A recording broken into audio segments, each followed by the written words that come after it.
नमस्कार। India debate में आप सबका स्वागत है। मैं हूं आशुतोष पाठक। मित्रों, कल मैंने बताई थी कि खान गैंग आजकल बेहद परेशानी की दौर से गुजर रहा है और ऐसा प्रतीत हो रहा है कि दिशा सुशांत केस में खान गैंग के अब तक के किए गए सारे पाप के हिसाब बराबर हो जाएंगे। अब जब मैं खान गैंग की बात करता हूं तो वो पूरा कुनबा जिन्होंने सुशांत को एलिमिनेट करवाया, रास्ते से हटवाया, दिशा की बर्बर हत्या करवाई और उसे पूरी तरह से पुलिस से मैनेज करवा करके बड़ी जांच एजेंसियों तक अपनी पहुंच, अपनी रसूख का इस्तेमाल करके इस पूरे केस को क्लोज करने की अपनी तरफ से भरसक कोशिश की। लेकिन नियति को कुछ और ही मंजूर है। नियति इस बार जिया खान का भी हिसाब लेगी। अगर जिया ने सुसाइड भी किया है तो भी सुसाइड करवाने के पीछे कौन थे, उसका क्या कुछ हुआ, या जिया यूं ही सुसाइड कर ली थी। जिया खुद ही परेशान थी, खुद ही विक्षिप्त थी, खुद ही डिप्रेशन में थी। वो एक पागल लड़की थी। उसे अपनी सफलता हजम नहीं हो रही थी। उसे पैसे के दरकार थे, परेशानी से गुजर रही थी, आर्थिक तंगी थी, समाज में उनकी प्रतिष्ठा खत्म हो गई थी, इज्जत तार तार हो गई थी। इन सारी बातों से जिया परेशान थी और इसलिए जिया ने खुद को खत्म कर लेना ही उचित समझा। बड़ी अच्छी बात है, ये स्टोरी बना दी गैंग ने और उस स्टोरी को लेकर के जांच भी हुई, हाय तौबा भी मचा, जांच भी हुई। जांच के ढाक के निकले 3 पात और फिर अदालत से केस में बरी हो जाया गया। आज मैं आपको इस बात की फर्स्ट हैंड जानकारी देना चाहता हूं कि दिशा सुशांत केस में भी अदालत को, भी पुलिस को, भी सीबीआई को मैनेज करने की पूरी पुरजोर कोशिश हुई, लेकिन इनकी दाल नहीं गली। आखिर में एक जो इनके पास एक तुरूप का पत्ता आया, वो आया सीबीआई के क्लोजर रिपोर्ट के साथ। लेकिन उस सीबीआई के क्लोजर रिपोर्ट के भी परखचे तब उड़ गए जब 30 अप्रैल को अदालत ने महाराष्ट्र सरकार, मुंबई पुलिस और जनरल एडमिनिस्ट्रेशन को कहा कि आप लिखित जवाब दें कि दिशा के पिता के कंप्लेन पर आपने एफआईआर क्यों नहीं दर्ज किया है। इसके बाद इस गैंग को यह लगने लगा कि हमने तो अपनी तरफ से पूरी कोशिश कर ली, सबको मैनेज किया, बड़े बड़े लोगों को इसमें उतार दिया, चीफ जस्टिस के बेटे को उतार दिया, सब कुछ कर ली हमने, लेकिन ये 30 अप्रैल का दिन कैसे आ गया और 30 अप्रैल के दिन अदालत का ये रवैया कैसे हो गया। अदालत के पास कोई दूसरा रास्ता नहीं था। मैं व्यक्तिगत रूप से और क्यूबाइट नेटवर्क की तरफ से अदालत के प्रति आभार प्रकट करता हूं कि अदालत ने आखिर में न्याय की गुहार सुन ली, न्याय की पुकार भी सुन ली और न्याय ऐसा होता हुआ दिख भी रहा है। महाराष्ट्र सरकार के होश उड़े हुए हैं, पब्लिक प्रोसिक्यूटर साहब के होश उड़े हुए हैं, मुंबई पुलिस का होश उड़ा हुआ है, एसआईटी के जो 2-3 ऑफिसर हैं उसमें से 1-2 करप्ट ऑफिसर भी हैं जिनके ऊपर गंभीर आरोप लग रहे हैं, उनके होश उड़े हुए हैं कि अब अदालत में जवाब क्या दें। और इस जवाब देने को लेकर के, जिसको लेकर के सरकार को जवाब देना है, उस पक्ष में हड़कंप मचा हुआ है और दौड़ भाग चल रही है। यहां तक दौड़ भाग हो रही है कि मुख्यमंत्री कार्यालय को पटाया जाए, महाराष्ट्र के गृह मंत्री को पटाया जाए जो स्वयं मुख्यमंत्री हैं, केंद्रीय गृह मंत्री को इन्फ्लुएंस किया जाए, प्रधानमंत्री को इन्फ्लुएंस किया जाए, जांच एजेंसी को इन्फ्लुएंस किया जाए, अदालत को इन्फ्लुएंस किया जाए। ऐसा लेकिन कुछ भी नहीं हो रहा है। ऐसा इसलिए नहीं हो रहा है क्योंकि खान गैंग के सारे कुकर्म का हिसाब इसी दिशा सुशांत केस में होना है, और ये हम और आप नहीं करेंगे, ये नियति करेगी, ये ईश्वर करेंगे। प्रभु जो ऊपर देख रहे हैं वो करेंगे। प्रभु ये भी देख रहे हैं कि एक 20-22 वर्ष छोटी लड़की के साथ एक बाप की अय्यासी चलती है। फिर अब लड़की ने इस्तेमाल किया या उस बाप ने इस्तेमाल किया, भगवान जाने, लेकिन बाप ने इस्तेमाल किया, लड़की ने इस्तेमाल होने दिया। लड़की ने फिर बाद में यह भी बयान दिया कि हमारे ऊपर कोई एहसान नहीं है उनका, इसलिए कि एहसान के बदले में जो कुछ भी उन्हें चाहिए था वो हमने दे दिया। लब्बुलवाब यही है। आजकल वो देश की मानी हुई सांसद हैं, अच्छी बात है, लेकिन बाप का कृत्य यही था। अपनी पत्नी को छोड़ करके एक जवान बेटा रहते हुए घर में वो अपने से 20-22 वर्ष छोटी लड़की के साथ इश्क लड़ा रहे थे, और ये उसी गैंग का हिस्सा है।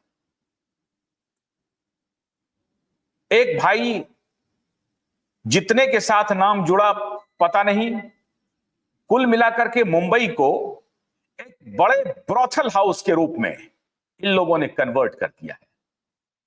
और कहानी आज से शुरू नहीं हुई है, यह कहानी पुरानी है इनकी। ये कहानी इनकी पुरानी है, ये नई नहीं है। मुंबई बॉलीवुड को इन्होंने एक बड़े ब्रॉथल हाउस के रूप में कन्वर्ट कर दिया है। कला के नाम पर वहां शरीर को खरीदा जाता है, अय्यासी की जाती है, flat to flat, Palwal to Palwal, farm house to farm house, न जाने कितने। एक लड़की के साथ नाम जुड़ा, फिर दूसरे के साथ जुड़ा, फिर तीसरे के साथ जुड़ा, फिर चौथे के साथ जुड़ा, और इसमें जाहिर है लड़कियों की भी भूमिका संदिग्ध है। यह कहना ठीक नहीं होगा कि लड़की ही सिर्फ उनको ही एक्सप्लॉइट किया जाता है। वो एक्सप्लॉइट होने देने के लिए खुद को तैयार भी कर देती है। कुल मिलाकर के कहानी यह है कि दोनों तरफ से मुंबई एक अय्यासी का अड्डा कला के नाम पर इन लोगों ने बना रखा था। और यह खास गैंग, इसकी तो पूरी कहानी यहीं से शुरू होती है और यहीं खत्म हो जाती है। सिर्फ सेक्स रैकेट नहीं, वो भी व्हाइट कॉलर की आड़ में, सफेद पोश होने की आड़ में पूरा का पूरा सेक्स रैकेट। इसके अलावा इस देश की युवा को पूरी तरह से तबाह करने की सुपारी ली है इस गैंग ने। मैं ऐसा क्यों कह रहा हूं? इस गैंग ने देश के युवाओं को स्कूल, कॉलेज, यूनिवर्सिटीज, बड़े बड़े यूनिवर्सिटीज, बड़े बड़े कॉलेज में इन लोगों ने अपना सप्लाई चेन बना रखा है। किस चीज का सप्लाई चेन है? ड्रग्स का, अवैध हथियार का। उगाही करने वाले, सुपारी लेने वाले, कॉन्ट्रैक्ट किलर, उन सबको भी ये संरक्षण देते हैं। कॉन्ट्रैक्ट किलर से इन लोगों का रिश्ता होता है। कैसे? इनका रिश्ता करप्ट पुलिस ऑफिसर से होता है, और करप्ट पुलिस ऑफिसर का रिश्ता कॉन्ट्रैक्ट किलर से होता है। किसी को धमकी देनी हो, किसी को रास्ते से हटाना हो, किसी को फिल्म में नहीं लेने देने की धमकी हो, किसी को गाने नहीं गवाने की धमकी हो, किसी को फिल्म प्रोड्यूस नहीं करने की धमकी हो, सबका इस्तेमाल ये गैंग करता रहा है। नदीम श्रवण का नाम आपने सुना होगा, टी सीरीज के मालिक का आपने नाम सुना होगा। क्या हस्र किया सावन कुमार का, श्रवण कुमार का। टी सीरीज के मालिक को सरेआम मौत के घाट उतार दिया और वो फरार हो गया। आज तक फरार है, आज तक। आज तक फरार है। अंडरवर्ल्ड के हथियार सप्लाई हो रहे थे और वो उसी गैंग में शामिल है। वो जो मुन्ना भाई बनता है ना, वो मुन्ना भाई असल में मुन्ना भाई है। और जिसके पिताजी खुद को इतने बड़े, बहुत बड़े फनकार थे, बहुत बड़े अदाकार थे, जिनकी मां इतनी बड़ी अदाकारा थी, उनके घर में अंडरवर्ल्ड के द्वारा भेजा गया आर्म्स पकड़ाए और उस आर्म्स के जुर्म में जो मुंबई बॉम्ब ब्लास्ट हुआ 1992-93 का, उस बॉम्ब ब्लास्ट में सहयोगी बनने के आरोप में 7 साल की सजा काट के आया हुआ शख्स इसी गैंग के साथ रात में घूमता है।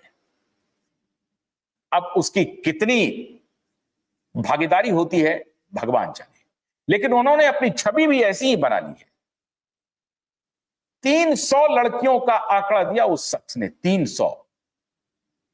300 लड़कियों के साथ उनके शारीरिक संबंध हैं, इस बात का खुलेआम उन्होंने जिक्र किया, जिसके नाम पर मूवी बन गई, फिल्में बन गई।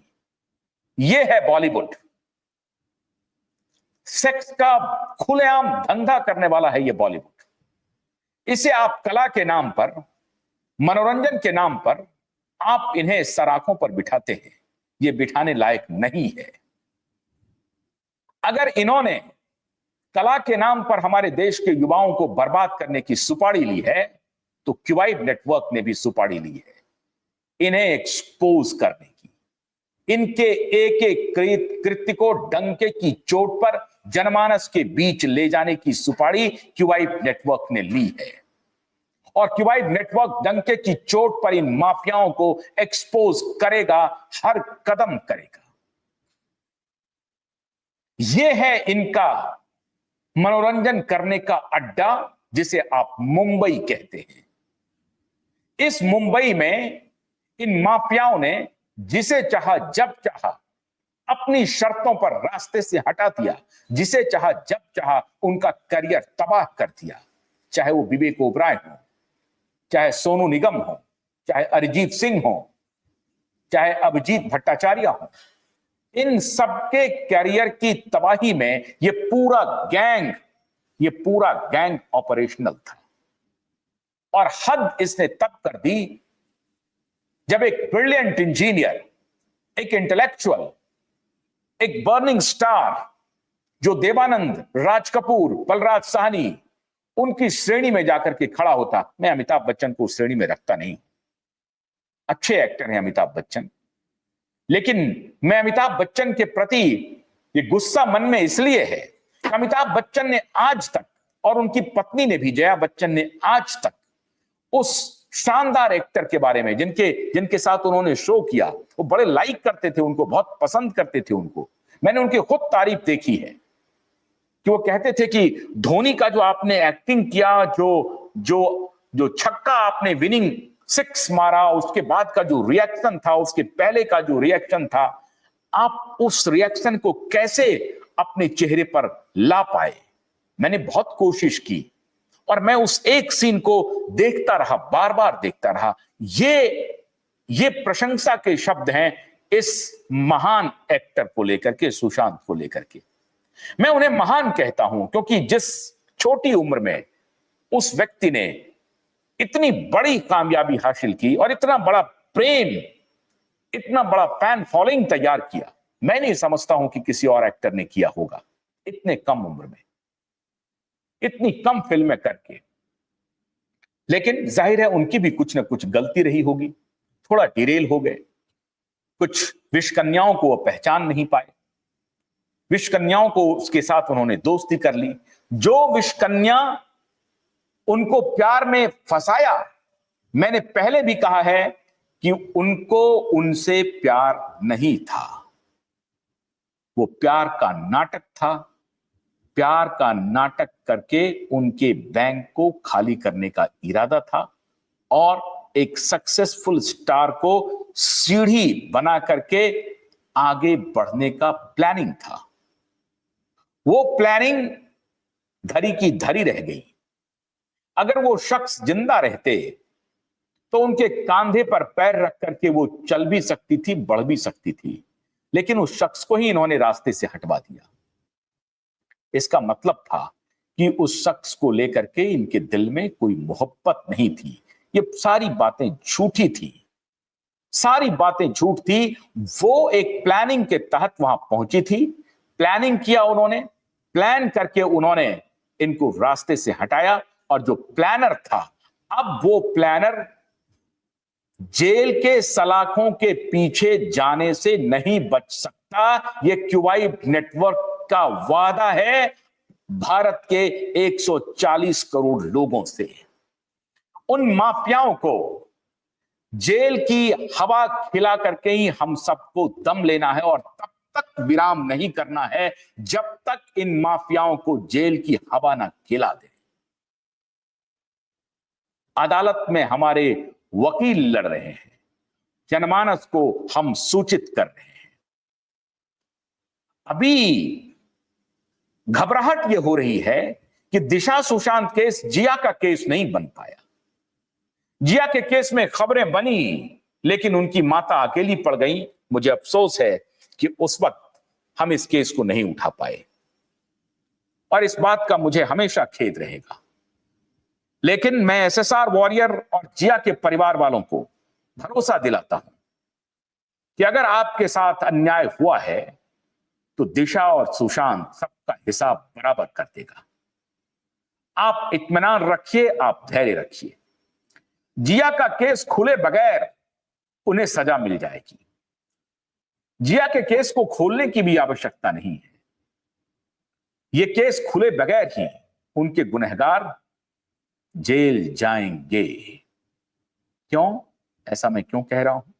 मेरे बहुत सारे साथी मेरे वीडियो पे रिएक्शन देते रहते हैं कि कुछ नहीं होगा, इतने लोगों को पैसा खिला दिया गया है, पैसे के बल पर सब कुछ को खरीद लिया जाएगा, पुलिस खरीद लिया जाएगा, अदालत को खरीद लिया जाएगा, नेता को खरीद लिया जाएगा। मित्रों, ऐसा कुछ भी नहीं होने वाला है। खान गैंग में चाहे वो अरबाज खान हो, चाहे वो सलमान खान हो, चाहे सूरज पंचोली हो, चाहे डिनो मौर्य हो, इनकी घिघी बंध गई है। इनकी रात की नींद हराम हो गई है, और ये मारा मारा फिर रहा है। इन्हें इस बात का इल्म है कि इस बार हमारा कोई भी तिकड़म काम नहीं आएगा, हमारा कोई तिकड़म काम नहीं आएगा। हम जितना बचने की कोशिश करेंगे उतना ही फंसते चले जाएंगे। मित्रों, इस बार की कड़ी बेहद कठिन है। अरबाज खान का क्या हिस्ट्री रहा है यह बताने की जरूरत नहीं है। सलमान खान का क्या हिस्ट्री रहा है यह बताने की जरूरत नहीं। अब कह रहे हैं लोग कि काले हिरन के केस का मामला भी दिशा सुशांत के केस में सुलझ जाएगा। कह रहे हैं लोग कि सोमी अली पर थप्पड़, ऐश्वर्या राय पर थप्पड़, और कैटरीना कैफ के साथ जो ज्यादती हुई, सबका हिसाब बराबर हो जाएगा। सबका हिसाब बराबर होने वाला है इस केस में। अब ये क्यों हो रहा है? हम आप कर रहे हैं? बिल्कुल नहीं, नियति कर रही है। नियति कर रही है, और दिशा का केस जिस दिन खुल गया उसी दिन नियति ने तय कर दिया कि खान गैंग के सारे अपराध का हिसाब इसी केस में होगा। डिनो मौर्य का ड्रग स्मगलिंग, सूरज पंचोली का जिया और सुशांत के साथ जो कृत्य किया है वो, और दिशा के साथ, और आदित्य ठाकरे जो इनके संरक्षक बनकर के घूम रहे हैं, जो पॉलिटिकल संरक्षण मिल रहा है, परमवीर सिंह जिनका कि पुलिसिया संरक्षण इन्हें मिला, वो सबके सब धरे जाएंगे। क्यों? महाराष्ट्र सरकार को रिप्लाई फाइल करते बन नहीं रहा है। क्या लिखें क्या ना लिखें। अंदर की खबर आ रही है कि किसे इसमें इसको डालूं, किसे न डालूं। एफआईआर नहीं किया तो उसका जवाब लिखूं क्या। और इधर खबर आ रही है कि डिनो मौर्य, सूरज पंचोली, अरबाज खान सलमान खान केस को मैनेज करने के लिए आदित्य ठाकरे के साथ एड़ी चोटी का जोर लगा दिया है, अपनी पूरी ताकत झोंक दी है। 23 में प्रधानमंत्री से मिल आए डिनो मौर्या, इनको लगा कि मामला सलट गया, लेकिन 2023 का दिसंबर गया, 25 का 30 अप्रैल आ गया।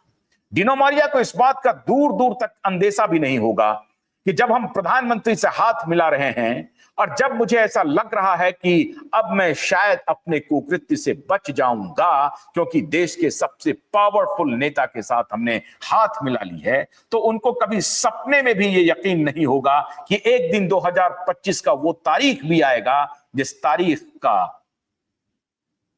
अप्रैल 2023 का तारीख इतिहास में ऐसा गवाह बनने वाला है जो न सिर्फ दिशा और सुशांत के गुनहगारों के लिए कयामत की तारीख बनकर के आया है, बल्कि एंटी नेशनल गतिविधियों में शामिल इस खान गैंग को पूरी तरह से एक्सपोज करने के लिए वो तारीख इतिहास में दर्ज हो गया है। 30 अप्रैल की तारीख आप ध्यान से अपनी एक एक डायरी में लिख करके रख लीजिए। 30 अप्रैल 2025 और 25 दिसंबर 2023।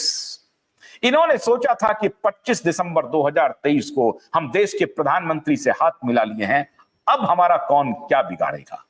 लेकिन उन्हें इल्म नहीं था कि supreme court, high court litigant association, Nilesh Ojha जैसे सूरमा वकील और उनकी वकीलों की फौज, तनवीर निजाम, राधेश्याम ईश्वरलाल अग्रवाल जैसे वकीलों की, कुर्ले साहब ऐसे वकीलों की फौज खड़ी है और उनके साथ कदम से कदम मिलाकर के क्यूआई नेटवर्क चल रहा है। तो इनकी पूरी कोशिश खत्म हो गई। अब ये आखिरी कोशिश कर रहे हैं मुंबई पुलिस को मैनेज करने की। अंदर की खबर आई है, मैंने उस वक्त भी कहा था कि महाराष्ट्र के डीजीपी माननीय रश्मि शुक्ला जी और मुंबई के वर्तमान पुलिस कमिश्नर देवेन भारती जी और पूर्व विवेक फंसलकर जी, आप तो बुरी तरह से फंसने जा रहे हैं। लेकिन माननीय देवेन भारती जी, आपको अभी जवाब देना है कि आपके आने के बाद कोई संज्ञान लिया गया या नहीं लिया गया। ये पॉलिटिकल प्लम पोस्टिंग के चक्कर में आप पड़ गए हैं देवेन भारती जी। तो नेता तो आएंगे जाएंगे, लेकिन जिस वर्दी को पहन करके आपने शपथ ली है कि न्याय के साथ खड़े रहेंगे, सत्य के साथ खड़े रहेंगे, इस वर्दी के उस शपथ की लाज रखना देवेन भारती जी आपकी जिम्मेदारी है। और माननीय रश्मि शुक्ला जी, आप एक महिला सुपर कॉप हैं, महाराष्ट्र के पुलिस की कमान आपके हाथों में है और एक महिला के पिता ने आपसे गुहार लगाई है। एक महिला पुलिस ऑफिसर का क्या कर्तव्य होता है, आप भूल गई हैं? क्या आपको लगता है कि ये सारी बातें तो ऐसे ही हैं? क्यूआई नेटवर्क कुछ बोल रहा है, मैं कुछ बोल रहा हूं, ये बोला जाएगा, खत्म हो जाएगा। क्या हो जाएगा? कुछ नहीं होगा। गलत फहमी में है माननीय रश्मि शुक्ला जी, गलत फहमी में है। ईश्वर सब देख रहे हैं। अगर आपने दिशा के साथ न्याय भी कोताही बरती और कहीं भी मैनेज होने का कुछ भी खबर आया, क्यूआई नेटवर्क छोड़ेगा नहीं, एक्सपोज करेगा, फुली एक्सपोज करेगा। और क्यूआई नेटवर्क नहीं, ईश्वर नहीं माफ करेंगे आप लोग। ईश्वर से डरिए, इसी जन्म में सबका हिसाब होना है। आप देखिए ना, डिनो मौर्या तो प्रधानमंत्री से मिलाए थे, लेकिन तकदीर देखिए, अब नार्को टेस्ट होगा। आदित्य ठाकरे ने तो जुलाई 2022 में कह दिया कि सीबीआई ने क्लोज कर दिया मेरा केस। झूठा, सीबीआई के पास वो केस थी नहीं। देखिए ना, आदित्य ठाकरे को इंटरवेंशन फाइल करना पड़ रहा है। आप ही सोचिए, सूरज पंचोली का तो जिया खान में केस में नाम था, यहां कहां से आ गया? नियति खींच कर लाई है, नियति खींच कर लाई है देवेन भारती जी और रश्मि शुक्ला जी। मैं आपको उदाहरण दे रहा हूं, ये I am giving you examples, और आपको इसको कॉग्निजेंस में लेना चाहिए कि ना तो आदित्य ठाकरे को यकीन था 22 जुलाई में कि अप्रैल के बाद मेरी ये नौबत होने वाली है। सूरज पंचोली को तो एकदम से उसको पता ही नहीं था, वो तो निकल लिया था जिया खान केस से, लेकिन नियति खींच करके लाई है। हीना मौर्य को भी कुछ नहीं था, नियति खींच करके लाई है। इसलिए अरबाज खान भी सोच रहा था हम तो पॉडकास्ट करके निकल जाएंगे, शेरा भी निकल रहा था कि हमने तो दे वे दिखा दिया है, सलमान भी सोच रहे थे कि अरे हमारी जिंदगी तो कट गई। सैकड़ों सैकड़ों लड़कियों के साथ आपने जो किया, अब सबका हिसाब दिशा सुशांत केस में होगा। ये और बात है कि लड़कियों की सहमति से किया, जो भी किया भगवान जाने, लेकिन अब सबका हिसाब होगा। अगर आपने कहीं एक्सप्लॉइट किया होगा तो उसका भी हिसाब होगा। ऊपर वाले की लाठी में आवाज नहीं होती, चोट बहुत गहरी लगती है। इसका जीता जागता उदाहरण डिनो मौर्य है, इसका जीता जागता उदाहरण आदित्य ठाकरे है। मैं ईमानदारी से बता रहा हूं, मैं अगर इस केस को परस्यू कर रहा हूं कैंपेन के रूप में, मैं नहीं कह रहा हूं, कोई ऊपर की शक्ति है जो मुझे प्रेरित कर रही है कि आप न्याय की लड़ाई लड़ो, आप सत्य के साथ खड़े रहो, आप में वो मादा है, हम आपके साथ हैं। ये ऊपर की शक्ति है। इसलिए रश्मि शुक्ला और देवेंद्र भारती और मैं महाराष्ट्र के मुख्यमंत्री जो गृह मंत्री हैं उनसे भी अनुरोध कर रहा हूं, जितना जल्द हो सके इन गुनहगारों का हिसाब चुकता कर दीजिए, नहीं तो सजन रे झूठ मत बोलो, न हाथी है न घोड़ा है, वहां पैदल ही जाना है, वहां हिसाब तो हो जाएगा सबका।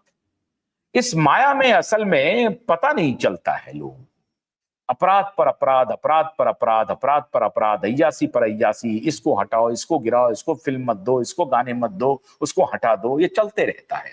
लेकिन नियति का चक्र तो अपने हिसाब से चलता है।